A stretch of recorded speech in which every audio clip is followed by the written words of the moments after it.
estupidez.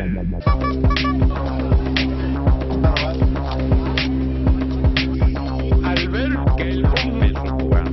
Uma pitada de capitalismo em fogo brando e ferver durante muito tempo até dissolver a economia ossificada. Cuidado para não passar do ponto, nem queimar. Este é o resumo da receita que o chefe Raul Castro apresentou no 6º Congresso do Partido Comunista Cubano. Vai dar certo? Este é o tema do Sem Fronteiras de hoje. É possível reformar o sistema cubano?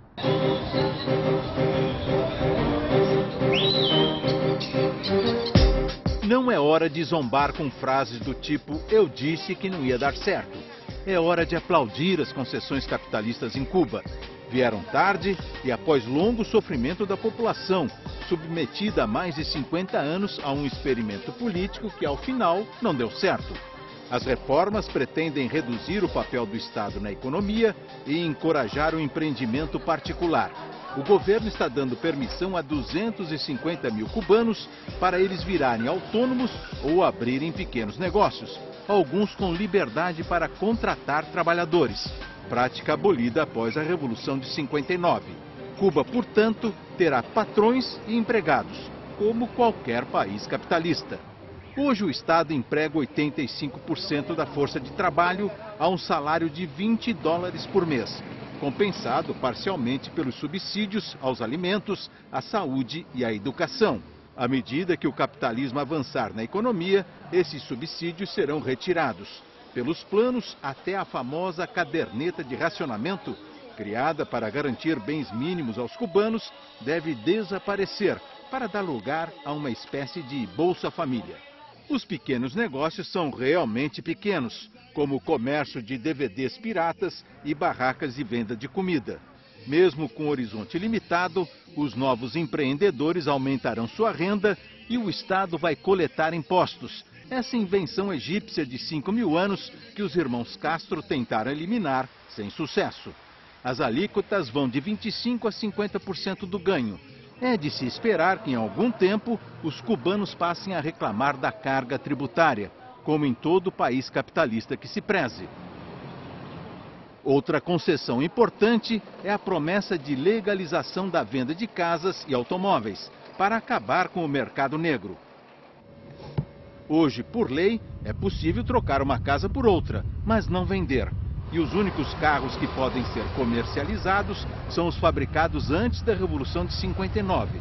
Se os modelos novos chegarem ao mercado, os cubanos novos ricos vão ficar felizes e será o fim de uma marca registrada de Cuba. Outra novidade fará Marx se revirar no caixão. Bancos serão autorizados a emprestar dinheiros aos novos empreendedores. Quase tudo é plano ou está apenas começando. O futuro vai depender dos primeiros resultados e da reação da sociedade cubana. Ainda não se sabe se as novas regras vão resultar em apoio ou desaprovação aos dirigentes cubanos. 70% da população cubana atual nasceu depois da Revolução, certo? Mas isto não significa que não tenha memória histórica. Que não saibam o que era Cuba antes da Revolução Cubana e o que Cuba se transformou depois da Revolução Cubana. A conquista da dignidade que ela teve, certo? De passar a ser, era chamada da perla do Caribe e do bordel dos Estados Unidos, certo? Passar a ser um país com saúde gratuita, educação gratuita, orgulhoso de si mesmo, que foi capaz de desafiar o gigante do norte, certo? E resistir uma tentativa de invasão em 1961, que foi financiada pelos Estados Unidos e que foi derrotada. Tudo isso faz parte do caráter nacional cubano, certo? E é uma questão que justamente não aparece ainda de modo mais claro justamente pela repressão política que existe em Cuba, certo? E não é, mas tudo isso não é apenas um discurso oficial, é uma realidade, certo? Em Cuba, a adesão a esses valores por parte da população cubana é absolutamente real e pode ser um fator também de evolução dos acontecimentos imediatos. A blogueira Ioane Sanches, que tem suas conversas controladas, disse ao Sem Fronteiras por telefone que está otimista. Me parece que van ubicados en una buena dirección. Yo creo que esos pequeños cambios, si los ciudadanos empujan, si los ciudadanos exigen, si los ciudadanos demandan, pueden convertirse en grandes cambios, ¿no? Hay muchos problemas con eso. En primer lugar, los cubanos están aprendiendo que el paternalismo, a ese paternalismo en el que vivieron durante casi 50 años, pues está llegando a su final, ¿no? Para varias generaciones de cubanos que tuvieron el subsidio, los subsidios y el pleno empleo como algo muy natural, como algo normal, pues el fin de esa etapa crea bastante nerviosismo, crea bastante preocupación. Pero también es cierto que el fin de los subsidios, el fin del paternalismo estatal va a poner a esas personas en una posición de mayor exigencia. ¿Usted cree que puede haber riesgos de convulsión social o revueltas, algo así? Yo realmente no veo la posibilidad a corto plazo de una explosión social. Los cubanos, ante la inconformidad, ante la insatisfacción social, han optado todos estos años por emigrar, por irse.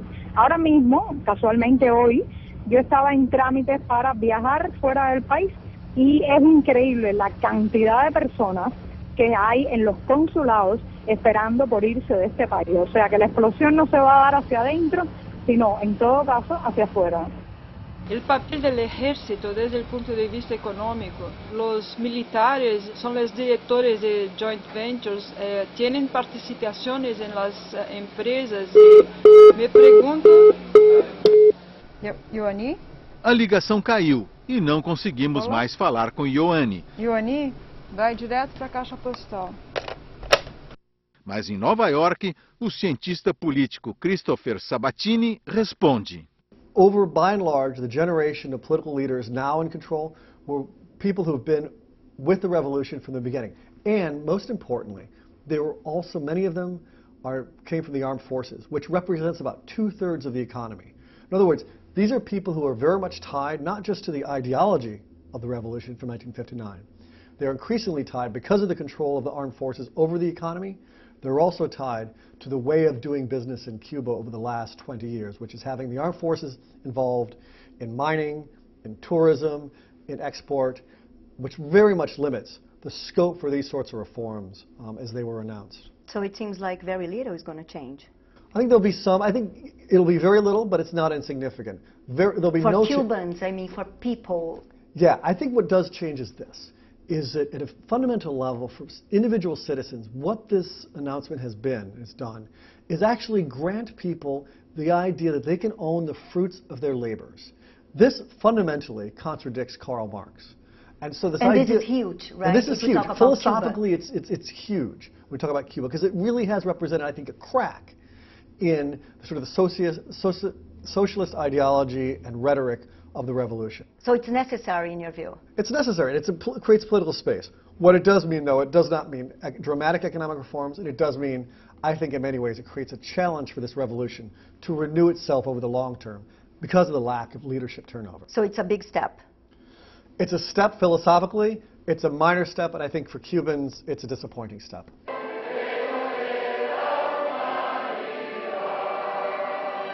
O Partido Comunista Cubano se renova, envelhecendo. Proclama a necessidade de rejuvenescer a liderança e aproveita seu maior congresso nacional em 14 anos para elevar à cúpula um veterano de 80 anos, outro de 78.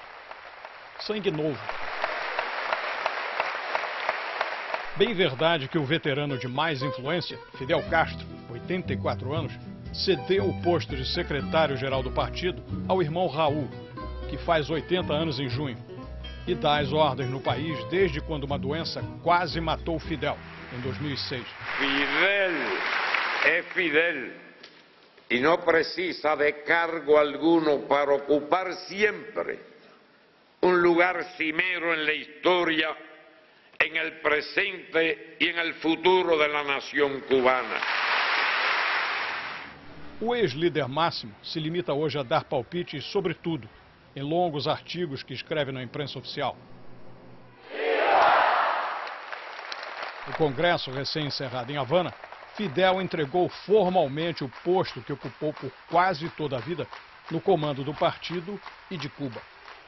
Quando Raul chegou ao topo, gerou expectativas entre cubanos e estrangeiros de que realizaria mudanças no país. Mudou pouco em 5 anos. Promete mudar mais agora. Sobretudo, reformar uma economia ossificada, em que o planejamento central comanda tudo e consegue proezas de ineficiência. A ação do Estado desce ao nível mais trivial, no bloqueio a atividades privadas, vistas como veneno capitalista e subversão imperialista. Resultado: germina em Cuba uma burocracia monumental que faz o Brasil parecer a Suíça em comparação. Uma vasta rede de funcionários públicos ineficientes se acomoda na inércia, com a certeza de que não perde o emprego, porque Estado proletário não demite trabalhador. Ao longo dos anos, tentativas tímidas de abrir algumas atividades econômicas ao setor privado acabaram gerando resistência ideológica de um partido congelado na crença de que as pessoas não podem ganhar dinheiro com trabalho individual e muito menos contratar empregados. Se bobear, as pessoas se dão bem, prestam serviço, satisfazem o público, ganham renda, uns mais que os outros, claro. Nem pensar, decretam os ideólogos, que não admitem ver funcionar na prática o que não cabe na teoria dominante. Mas desta vez parece, a ênfase é no parece, que o governo pretende mesmo abrir mais a economia a iniciativas individuais e privadas, algumas das quais já operavam na clandestinidade. Talvez até permitam compra e venda de imóveis. Até porque é preciso criar empregos para 1 milhão de funcionários públicos que serão demitidos em breve, conforme anúncio feito pelo governo em setembro.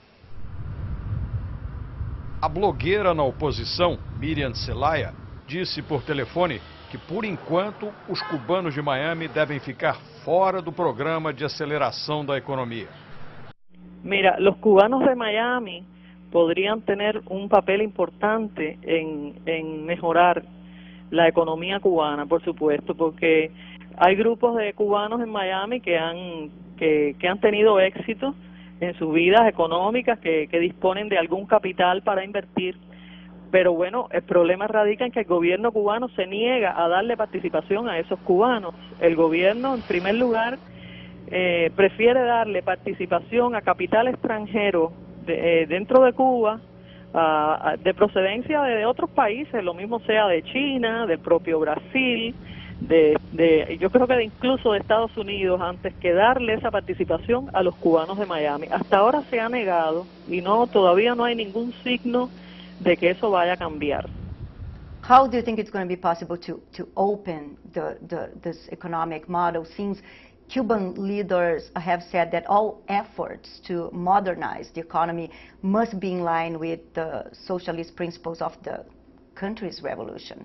Well, that's precisely the contradiction. Is here that what they're trying to do is reinvigorate the socialist model, and this is exactly what Raul Castro said, but by injecting market reforms. And so they're not willing to address a lot of the overarching dysfunctionalities and bottlenecks in the economy. And by not doing that, they're going to fail to address a lot of things. You've also got the contradiction here of twofold. One is the CTC, which is a Cuban workers' union, is now going to be basically an employment agency. It's going to be responsible for laying off public sector employees and finding them work. That's not what labor unions should do. It's not what labor unions do, period. And so the difficulty of how you move 1.3 million one-time public employees to private sector is a huge issue.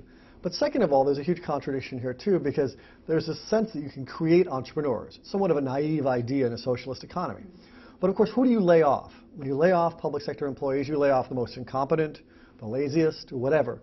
There's no reason to think that those people you lay off are then going to become entrepreneurs in the plaza, selling hot dogs, becoming taxi cab drivers. They may actually lack the very genetic composition that you need to become entrepreneurs. So there's a lot of expectation of market reforms, but there's not much sense of how a market actually functions. And I think that stems from precisely what you said.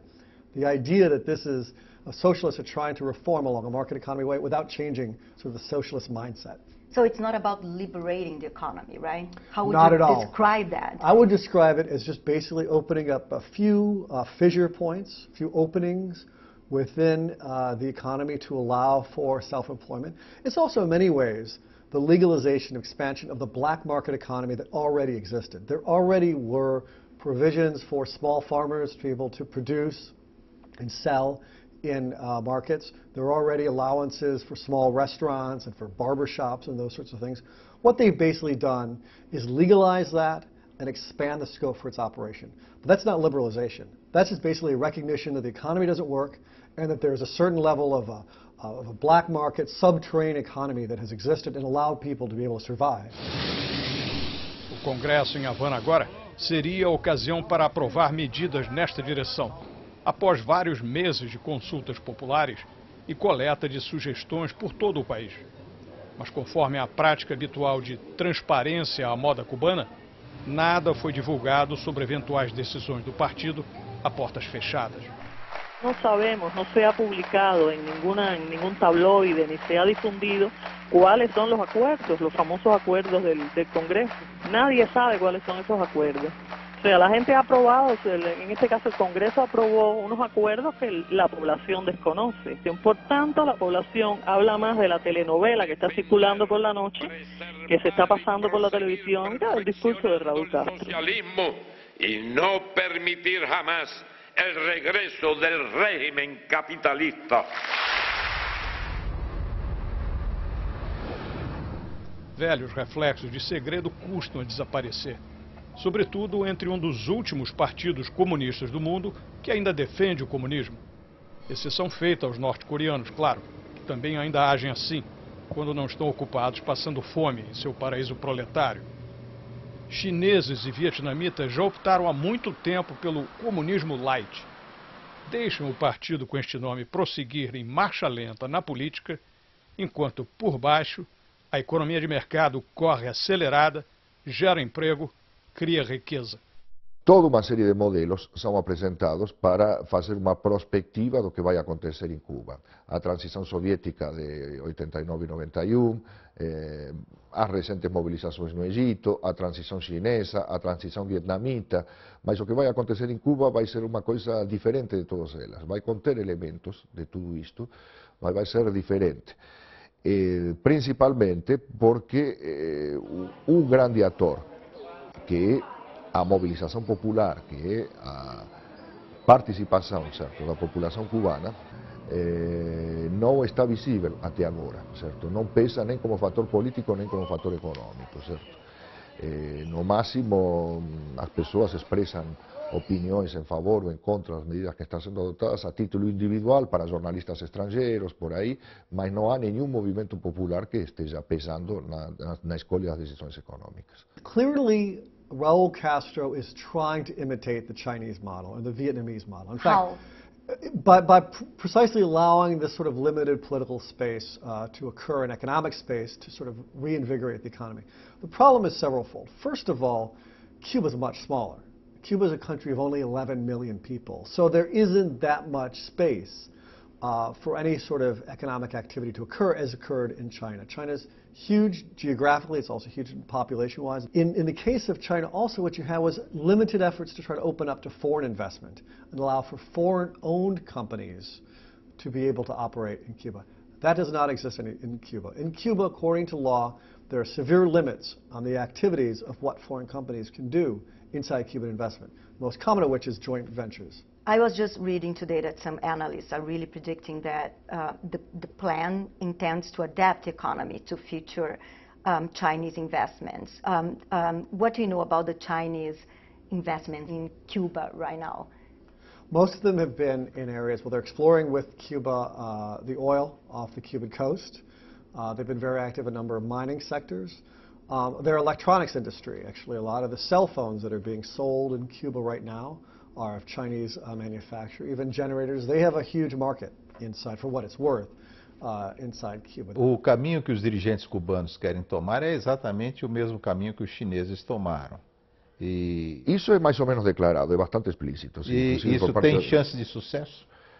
Menos chance de sucesso do que na China, com certeza. Por que motivo? Em primeiro lugar, pelo próprio tamanho da economia cubana, e em segundo lugar, pela etapa econômica mundial que nós estamos vivendo, certo? Os fluxos internacionais de capitais, certo? Que existiam no momento em que se produziu a abertura econômica da China, principalmente na década de 90, podem não existir porque há comprometimento de todo o setor financeiro norte-americano em virtude da crise iniciada em 2008. Mas se o regime faz todas essas mudanças, isso não resulta em mais dinamismo, maior bem-estar para a população, ou o que vai acontecer com Cuba? Vai acontecer uma grande diferenciação social, onde efetivamente para alguns setores da população isso vai significar uma melhora no nível de vida, mas para outros setores, talvez bem mais numerosos, vai significar provavelmente uma piora.